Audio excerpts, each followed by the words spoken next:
یہ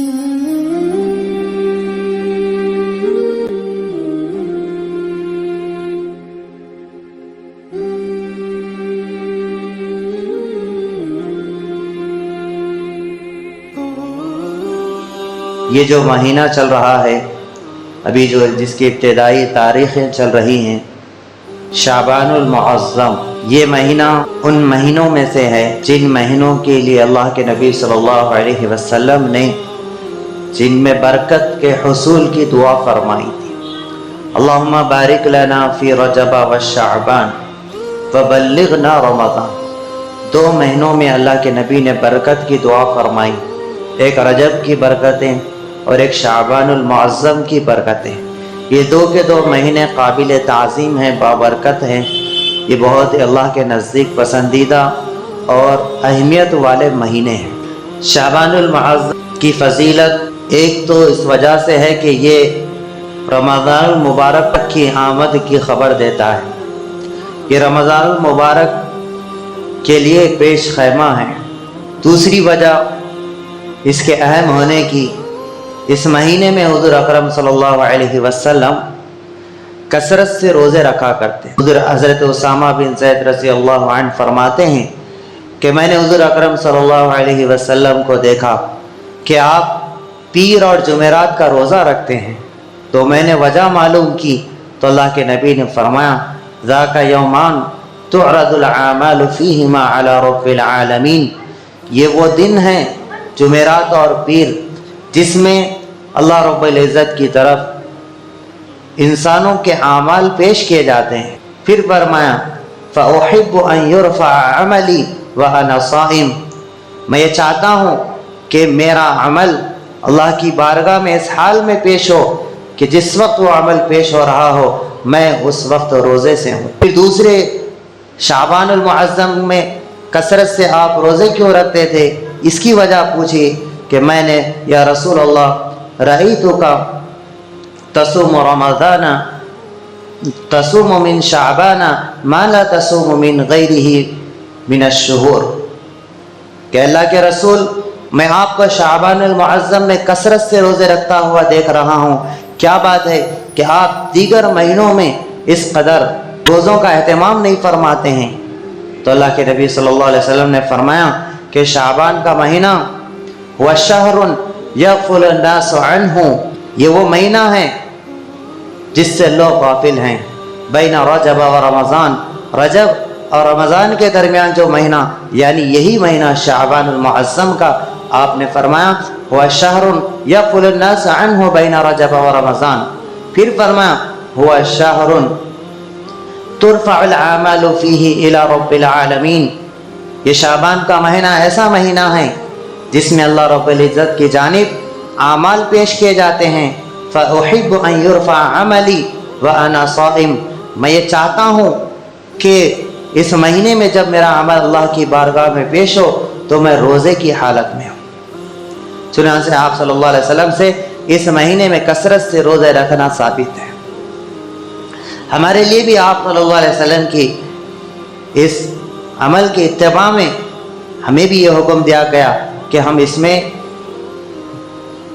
یہ ترغیب ملتی ہے کہ ہم اس میں روزے رکھیں، لیکن اللہ کے نبی صلی اللہ علیہ وسلم 15 شعبان کے بعد روزہ رکھنے سے منع بھی فرمایا ہے کہ ابتدائی دنوں میں تو روزہ رکھنے کا امت کے لیے اجازت دی گئی کہ ابتدائی مہینے میں آدھے مہینے تک یہ روزے رکھیں، لیکن آدھا مہینہ جب گزر جائے تو پھر روزے رکھنے سے منع کیا گیا۔ کیوں منع کیا گیا؟ اس وجہ سے منع کیا گیا کہ اگر شعبان کے آخر تک روزے رکھیں گے اور اگر وہ روزے رکھتے رکھتے تھک جائیں گے، جس کی وجہ سے رمضان المبارک کے روزے جو کہ فرض ہیں، اہم ہیں، جن کی پوچھ ہونے والی ہے، اس سے وہ ہاتھ دھو بیٹھیں گے۔ اس وجہ سے اللہ کے نبی نے فرمایا کہ باقی 15 دن رمضان کی تیاری کرنا ہے۔ کس اعتبار سے تیاری؟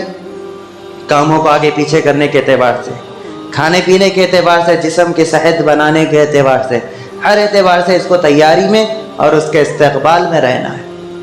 تو 15 رمضان جو شب برات ہے، شب برات کے اگلے دن کا روزہ، اس کی بھی فضیلت ہے۔ پھر وہ روزہ ہونے کے بعد پھر 16 شعبان سے لے کر 30 شعبان تک روزہ رکھنے سے منع کیا گیا۔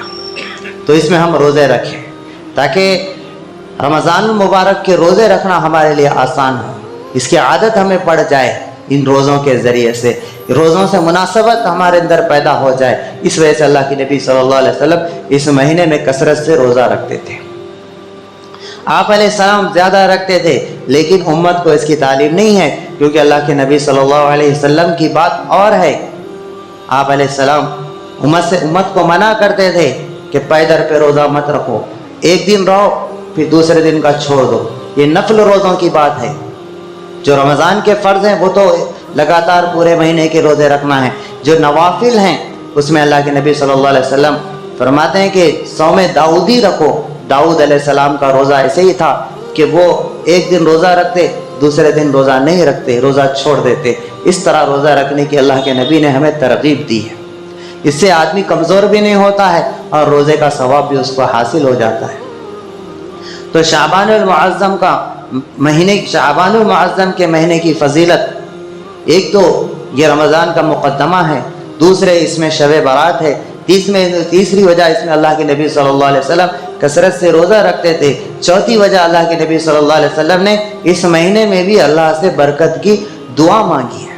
اللہ کے نبی صلی اللہ علیہ وسلم کا اس مہینے میں برکت کی دعا مانگنا، اس سے یہ بات سمجھ میں آتی ہے کہ اللہ تعالیٰ نے اس مہینوں کو برکت والا بنایا ہے، رحمت والا بنایا ہے۔ اس میں اللہ کی خاص توجہات، خاص عنایات، خاص رحمتیں بندوں کی طرف متوجہ ہوتی ہے۔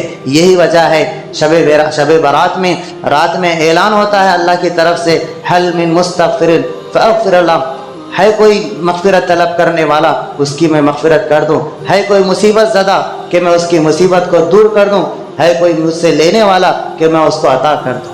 یہ اللہ کی طرف سے اعلان ہوتا ہے۔ تو وہ بھی اسی مہینے میں رات رکھی گئی جو اللہ کی طرف سے بندوں کی جانب یہ اعلان ہوتا ہے کہ بندے کوئی آئے، توبہ کرے، استغفار کرے اور اللہ کے خزانوں سے لوٹنے والے بن جائیں۔ تو رمضان المبارک کا مہینہ جو آ رہا ہے، یہ مہینہ اس کی تیاری کے لیے ہے۔ رجب، شعبان، یہ 2 مہینے اللہ کے نبی صلی اللہ علیہ وسلم رمضان ماہ مہمان کے انتظار میں آپ صلی اللہ علیہ وسلم روزے رکھ کر عبادت کر کے گزارتے تھے، کیونکہ آنے والا مہمان بہت بڑا ہے، اس لیے اس کی تیاری 2 مہینے پہلے سے کی جا رہی ہے۔ کیونکہ دنیا داروں کا بھی دنیا کے بڑے بڑے لوگوں کا مشاہدہ ہے کہ جب کسی بڑے مہمان کی آمد ہوتی ہے کہیں پر، تو اس مہمان نوازی کے لیے کئی دن پہلے سے اس کی تیاریاں ہوتی ہیں، تاکہ مہمان آنے کے بعد مہمان کو تکلیف نہ ہو، مہمان کو ہر قسم کی راحت ہو، اسے دیکھنے میں بھی ہماری تیاری، ہماری میزبانی اچھی لگے، اس کو استعمال کرنے کے اعتبار سے بھی ہماری میزبانی اچھی لگے۔ تو ایسے ہی رمضان المبارک یہ ماہ مہمان ہے اللہ کی طرف سے، یہ ہر سال ایک مرتبہ آتا ہے، درمیان میں نہیں آتا، پورے سال مکمل ہونے کے بعد آتا ہے، اور آ کر ہمیں یہ پیغام دیتا ہے کہ روزے رکھ کر تقوی حاصل کرنا ہے، اور پورے سال بھر عبادت کی ہمیں کیسے عادت بن جائے، پورے سال عبادت کرنے کی قوت اور طاقت ہمارے اندر کیسے پیدا ہو جائے، اس کا پیغام رمضان المبارک کے مہینے میں ہوتا ہے۔ تو گویا رجب کا مہینہ بارش سے پہلے چلنے والی ٹھنڈی ٹھنڈی ہواؤں کی طرح ہے، اور شعبان کا مہینہ بارش کی طرح ہے، بادل کی طرح ہے، اور رمضان المبارک کا مہینہ اللہ رب العزت کی جانب سے باران رحمت کا ہے، رحمت والی بارش کا ایک مہینہ ہے۔ جس طرح بارش آنے سے پہلے 2 چیزیں ہوتی ہیں، ایک ہوائیں چلتی ہے، جب ہوائیں چلنا ختم ہو جاتا ہے، ہواؤں کا چلنا ختم ہوتا ہے، تو پھر بادل منڈلاتے ہیں۔ تو بادل، ہوا رجب ہے، رجب المرجب ہے، اور بادلوں کا منڈلانا، بارش بھرے بادلوں کا، کالی کالی گھٹاؤں کا آسمان پر چھا جانا، گویا یہ شعبان ہے۔ اور بارش جس سے لوگ لطف اندوز ہوتے ہیں، کھیتیاں اگتی ہیں، ہر جگہ پانی ہی پانی، ہر جگہ آسائش اور خوشنما منظر، اور لوگوں کے استعمال اور مخلوقات کے استعمال کے لیے پانی میسر ہوتا ہے، جس سے لوگوں میں گویا مردہ زمین میں جان آ جاتی ہے۔ ایسے ہی 11 مہینے شوال سے لے کر شعبان کے ختم تک جو انسانوں کے اندر نفس اور شیطان کی اور اسی طرح برے ماحول اور آدمی کی بری عادتیں، یہ ساری چیزیں گویا اس کے ضمیر کو، اس کے دل کو وہ بنجر زمین اور مردہ زمین کی طرح کر دیتی ہیں۔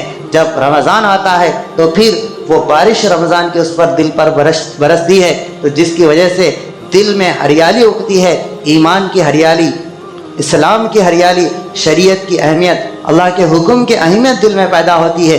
روزے کے ذریعے ٹریننگ ہوتی ہے اور اس پر اس کو ابھارا جاتا ہے، اس کو عادت ڈالی جاتی ہے کہ دیکھ اللہ نے منع کیا تو روزے میں حلال کو چھوڑنا آسان ہوا، تو پھر ایسے ہی رمضان کے بعد اس کے لیے حرام چھوڑنا آسان ہو جاتا ہے۔ تو پورا مہینے کے لیے یہ مہینہ شعبان المعظم کا مہینہ پورے مہینے کی تیاری کا ہے، رمضان المبارک کے استقبال کا ہے۔ اس کی تیاری کے اعتبار سے ایک تیاری تو یہ ہے کہ اسی مہینے میں ہم عید کی ساری شاپنگ ہماری ہو جائے۔ اسی مہینے میں اس کی تیاری یہ ہے کہ ہم ایسی منصوبہ بندی بنائیں، ایسی پلاننگ کریں کہ ہمارے کام کم ہو، عبادت زیادہ ہو، کھانا پینا کم ہو، عبادت زیادہ ہو، پہننا اوڑھنا اس میں کم وقت لگے، سجنے اور سنورنے میں کم وقت لگے، عبادت میں زیادہ وقت لگے۔ یہ ہمارے اسی مہینے میں ہم کپڑے بھی خرید لیں، اسی مہینے میں ہم جو رمضان المبارک میں تراویح میں رکاوٹ بننے والے ہیں، جو چیزیں، جو کام، اور جو روزے میں رکاوٹ بننے والے ہیں، وہ سارے کام ہم اسی مہینے میں نمٹا دینا۔ یہ مہینے کی گویا رمضان المبارک کی یہ تیاری ہے، اور رمضان المبارک کا صحیح معنی میں یہ گویا استقبال ہے۔